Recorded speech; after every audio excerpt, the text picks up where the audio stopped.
Meu nome é André e trabalho como legista há quase 10 anos.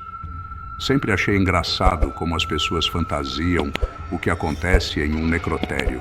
Já ouvi de tudo: corpos que se movem, vozes na madrugada, até cadáveres abrindo os olhos. Bobagem. O corpo humano, depois da morte, ainda sofre espasmos, reflexos musculares e até a liberação de gases que podem fazer parecer que ele está falando. A ciência explica tudo. Pelo menos era o que eu pensava. Era uma noite comum no necrotério do hospital. Eu estava sozinho no turno da madrugada, como de costume. Um corpo recém-chegado estava sobre a mesa de aço. Homem, cerca de 40 anos, encontrado morto em um beco, sinais de estrangulamento. Algo nele me incomodava. Talvez a expressão congelada no rosto, como se tivesse visto algo horrível antes de morrer. Comecei a necropsia. O som do bisturi cortando a pele se misturava ao zumbido frio das lâmpadas fluorescentes. Afastei o couro cabeludo, serrando o crânio com precisão. O cheiro metálico do sangue ainda fresco impregnava o ar. Tudo normal. Até que a luz piscou. Uma queda de energia momentânea, nada fora do comum. Continuei o procedimento, abrindo o tórax para analisar os órgãos, mas foi então que senti um leve toque no meu braço. Virei rapidamente. Nada. O necrotério estava vazio. Engoli em seco e tentei ignorar a sensação. Mas então veio o primeiro som. Um suspiro. Baixo, rouco, como se alguém estivesse tentando respirar com dificuldade. Olhei para o cadáver. Ele estava exatamente como antes. Mas o som veio dele. Me afastei, tentando racionalizar. Talvez fosse apenas ar escapando dos pulmões. Isso acontece, certo? O corpo libera gases post-mortem. Mas então, os dedos da mão dele se mexeram. Dessa vez, recuei de verdade. Peguei a lanterna e iluminei o cadáver, forçando-me a ver melhor. Foi então que vi algo que me gelou até os ossos. Os olhos dele estavam abertos. Eu tinha certeza absoluta que eles estavam fechados antes. O que aconteceu a seguir é algo que nunca esquecerei. O corpo sentou-se na mesa, de maneira rígida, quase mecânica, como se algo estivesse levantando-o de dentro para fora.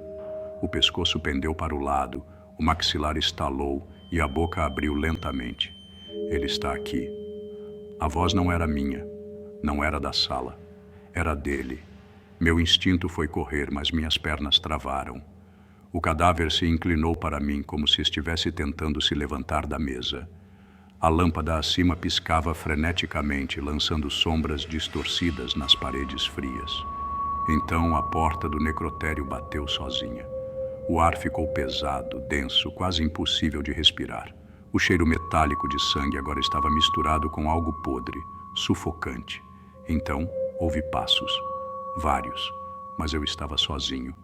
Os armários de aço começaram a vibrar, como se algo estivesse tentando sair de dentro deles. Os cadáveres dentro dos compartimentos batiam contra as portas, um de cada vez. Tum, tum, tum. Foi o suficiente para eu sair correndo. Corri para o corredor do hospital, mas quando olhei para trás, o necrotério estava normal. Tudo no lugar. Nenhum corpo fora da mesa, nenhuma porta aberta, nenhum som, mas algo estava diferente. Na parede, acima da mesa de autópsia, palavras foram arranhadas no metal. Ele veio me buscar. No dia seguinte, chequei as câmeras de segurança. Queria provas do que vi, mas os vídeos estavam corrompidos. Só uma única imagem permaneceu. Eu, sozinho na sala. Nenhum corpo se mexendo. Nenhuma porta batendo, mas no reflexo da janela havia alguém atrás de mim.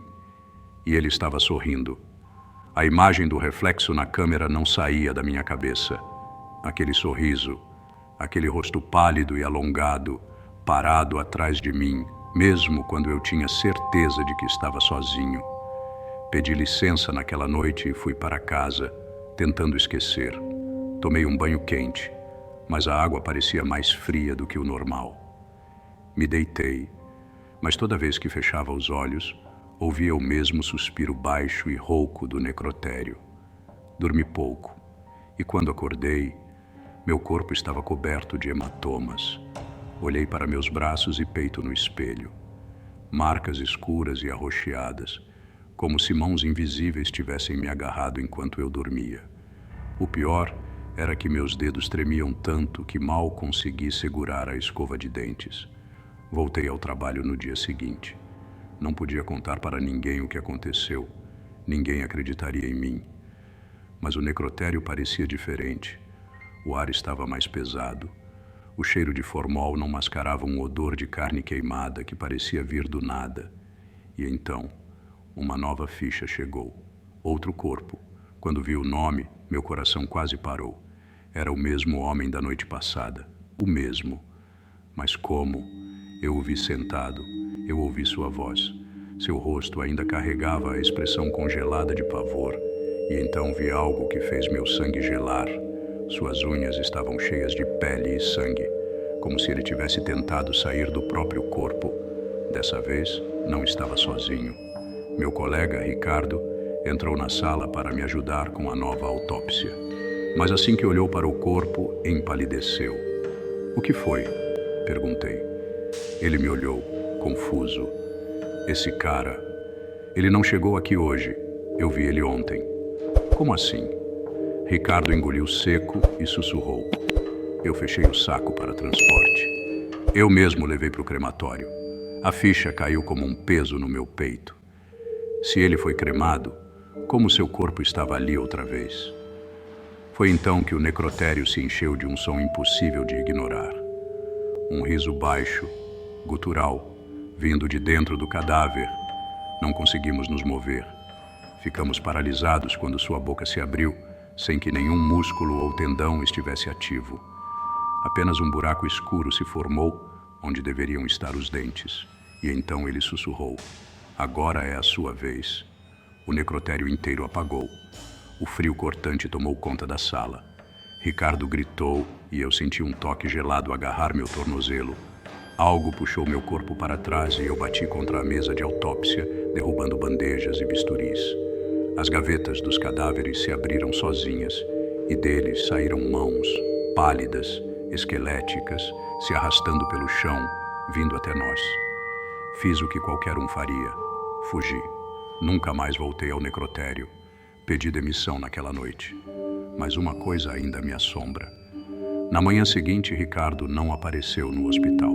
O corpo dele foi encontrado na mesa de autópsia. Os legistas dizem que foi um ataque cardíaco. Mas ninguém explica como ele conseguiu arranhar as mesmas palavras na parede de metal antes de morrer.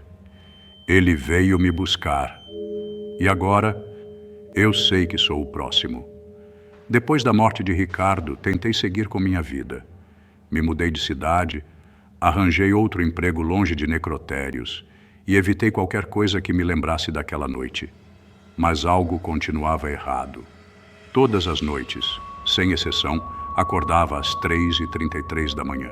O mesmo horário, o mesmo pesadelo. Eu estava no necrotério novamente, parado diante do corpo de Ricardo. Mas dessa vez, ele abria os olhos e sussurrava meu nome. E então, as luzes piscavam e eu via ele, a figura do reflexo, aquele sorriso distorcido, aqueles olhos negros como um abismo sem fim.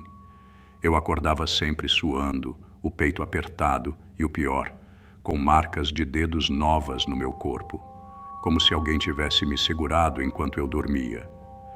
Numa dessas noites decidi enfrentar meu medo. Coloquei uma câmera no meu quarto antes de dormir. Queria provas de que era apenas minha mente pregando peças. Mas o que a câmera capturou não foi um pesadelo. Às 3h33, meu corpo começou a se mexer sozinho na cama, como se alguém me puxasse pelos braços. Minhas pernas tremiam, meus dedos se contorciam de maneira impossível. E então, ele apareceu. Uma sombra na esquina do quarto. Alta, magra, com braços longos e aquela maldita boca sorrindo de orelha a orelha. A sombra se inclinou sobre mim e sussurrou algo. O áudio da câmera captou um som rouco, quase incompreensível. Mas depois de aumentar o volume, Eu entendi. O último suspiro ainda não foi dado. Eu desliguei a câmera e não consegui dormir mais. No dia seguinte, decidi procurar respostas. Voltei ao hospital onde trabalhava e tentei falar com antigos colegas. Mas ninguém queria tocar no assunto da morte de Ricardo. Até que uma enfermeira mais velha me puxou para um canto. Você viu? Ele não viu. Meu sangue gelou. Quem? Ela olhou para os lados, como se tivesse medo de que algo estivesse ouvindo. Isso começou antes de você chegar aqui. Há anos, um legista desapareceu sem deixar vestígios. A única coisa que encontraram foi uma gravação de áudio. Engoli em seco. O que dizia? Ela respirou fundo. Ele veio me buscar. O mesmo aviso. A mesma maldição. Saí do hospital em pânico, mas antes de entrar no carro, senti um arrepio na espinha. Olhei para a janela do necrotério e ali, no vidro empoeirado, o reflexo estava me observando, sorrindo. Agora, enquanto escrevo isso, sei que minha hora está chegando. A cada noite, o tempo entre os ataques diminui. As marcas no meu corpo aumentam. E hoje não acordei às 3h33, porque não consegui dormir. Ele está aqui. Eu posso ouvir a respiração atrás de mim. Eu posso sentir os dedos frios em meus ombros. O último suspiro ainda não foi dado. Mas desta vez, será o meu. Eu não me virei. Sabia que se olhasse para trás, veria ele. Minha respiração estava curta. O ar ao meu redor ficou gelado. Aquele toque em meus ombros não era imaginário. Dessa vez, ele estava de verdade ali. O silêncio foi quebrado por um sussurro rouco em meu ouvido. O último suspiro ainda não foi dado. Meus músculos travaram. Eu queria gritar, mas não conseguia. Era como se meu corpo não fosse mais meu. A luz do quarto piscou. Meu reflexo no espelho não se moveu junto comigo. E então, ele sorriu. Quando pisquei, não estava mais no meu quarto. O cheiro de formol e carne em decomposição invadiu minhas narinas. O chão frio de azulejos brancos refletia a luz fluorescente piscando acima de mim. Eu estava de volta ao necrotério, mas eu não cheguei lá por conta própria. O corpo de Ricardo estava na mesa, e ao redor dele, gavetas se abriam sozinhas, como se os mortos estivessem despertando. Isso não pode estar acontecendo, murmurei, tremendo. Então algo horrível aconteceu. Os corpos começaram a se mover. Seus olhos estavam abertos. Seus lábios murmuravam algo incompreensível, como um coral de vozes distorcidas. E entre eles, ele estava ali, a sombra alta, magra, de braços longos e sorriso monstruoso. Dessa vez, eu vi seus olhos. Eram os olhos de todas as pessoas que já morreram ali. Minhas pernas não respondiam. Meus pulmões pareciam incapazes de puxar ar. Ele se aproximou, estendeu uma mão longa e ossuda, suas unhas negras reluzindo na luz pálida do necrotério. É sua vez. Tentei resistir, mas meu corpo começou a ceder. Minha pele ficou pálida. Meus membros ficaram frios. Eu estava morrendo ali, até que uma campainha soou no necrotério. O barulho me trouxe de volta por um instante. O reflexo no vidro de aço me mostrou algo horrível. Meu próprio corpo já estava deitado na mesa de autópsia. Eu estava prestes a ser mais um deles, mas algo em mim lutou. Uma fagulha de vida se acendeu dentro do meu peito. Se eu morresse ali, nunca mais sairia. Com um último esforço, corri. Fugi entre os cadáveres em pé, desviando de mãos ossudas que tentavam me agarrar. Corri pelo corredor interminável do necrotério enquanto as luzes piscavam, mostrando flashes de rostos apodrecidos ao meu redor. A porta estava ali, aberta. Saltei para o outro lado e a fechei com força. E então, silêncio. O cheiro desapareceu. O ar voltou ao normal. Eu estava de volta ao meu quarto. O relógio marcava 3h34. 1 minuto depois. Minhas mãos tremiam. O lençol da cama estava molhado de sangue, mas não era meu. Levantei correndo e fui até o espelho. O reflexo estava normal, mas algo me fez tremer até os ossos. No vidro do espelho, arranhado como se unhas tivessem marcado ali, havia uma única frase: "Ele te deixou partir, mas voltará." E então, senti um sopro gelado atrás de mim, e uma voz sussurrou pela última vez. O último suspiro ainda não foi dado. Afinal, o que realmente aconteceu naquela noite? Foi apenas um surto psicológico ou algo muito mais sombrio e inexplicável? Os relatos de trabalhadores de necrotérios mostram que há coisas que a ciência não consegue explicar. Corpos que se movem sozinhos, vozes que ecoam na escuridão, sombras que observam sem um dono. Será que são apenas ilusões? Ou será que a morte realmente deixa algo para trás? E você? Acredita que os mortos podem interagir com os vivos? Já ouviu alguma história perturbadora sobre necrotérios ou hospitais? Deixe seu comentário. Queremos saber sua opinião. Se gostou desse vídeo, curta e compartilhe com alguém que também ama histórias de terror. Não perca nossos próximos conteúdos. Escolha uma das duas opções na tela para continuar maratonando. Nos vemos no próximo vídeo.